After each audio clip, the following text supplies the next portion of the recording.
आपका जो पेट वाला भाग है, पेट वाला हिस्सा है, यानी कि उसी हिस्से पर आपके अतिरिक्त वसा का इकट्ठा हो जाना, यानी कि एक्सेस फैट आपके एब्डोमिनल रीजन पर आ जाना, उसी को हम कहते हैं कि आपका पेट की चर्बी अतिरिक्त हो गई है। चर्बी को हम थोड़ा और डिटेल में जानते हुए इसके दो प्रकार बताए गए हैं मुख्य रूप से, जिसमें सबसे पहले अगर हम बात करें सबक्यूटेनियस फैट, यानी कि सबक्यूटेनियस फैट में क्या आ जाता है, तो बिल्कुल आपकी त्वचा जो है, स्किन जो है उसके नीचे होता है, यानी कि आप उसको इजीली छू सकते हैं। दूसरा जो हमारा प्रकार है वो है विसरल फैट, यानी कि जो आपके पेट के भीतर जो भी ऑर्गेन्स हैं, जैसे कि आंत हो गई, आपकी लीवर हो गया, वहाँ पर अतिरिक्त वसा का इकट्ठा हो जाना। बेली फैट है वो रिड्यूस हो सके, उसके लिए आपका मेटाबॉलिज्म सही तरीके से काम करे, आपका जो पाचन शक्ति है, यानी कि आपका डाइजेस्टिव फायर, पेट में जो हमारी जठर अग्नि होती है, जो पाचन सही तरीके से करने में हमें लाभ देती है, तो उसको हम एक्टिव करने के लिए योग अभ्यास करने जा रहे हैं। तो षट क्रिया में हम सबसे पहले करेंगे कपालभाति क्रिया। तो कपालभाति के दौरान आपकी जो एब्डोमिनल मसल्स एंगेज हो रही हैं,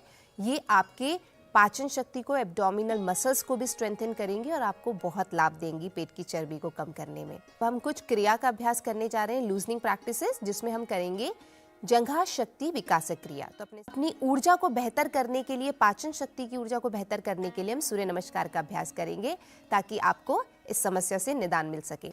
सूर्य नमस्कार के पश्चात अब हम कुछ आसनों का अभ्यास करने जा रहे हैं, जिसमें सबसे पहले हम खड़े होने वाली स्थिति में कुछ आसन करेंगे।